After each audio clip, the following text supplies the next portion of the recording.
Në emisionin e fundit, pre emisionit fundit e ka humbur një bast. Se unë insistoja se Vleni nuk do të përfundoje me një parti politike me të gjithë aktorët, që kështu që që ndodhi, kështu që... Unë mund të ta pranoj gjysmën, për shkak se është e vërtet që jo me gjithë aktorët, po Vleni dëbohet.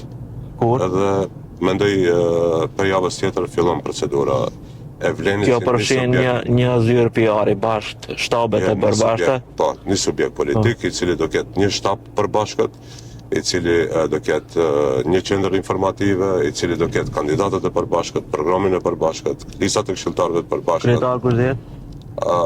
Nuk e kemi definu punën e kryetarit, por nuk është problem. Domethënë, mund ta them edhe publikisht, unë e lexoj votuesin, domethënë opozitar, votuesin, apo në këtë rast pozitar, që votuesi kërkon shkrirjen e Vlenit. Vlenit jetë një subjekt, edhe Fronti Evropian jetë një subjekt, këto jenë dy taborët.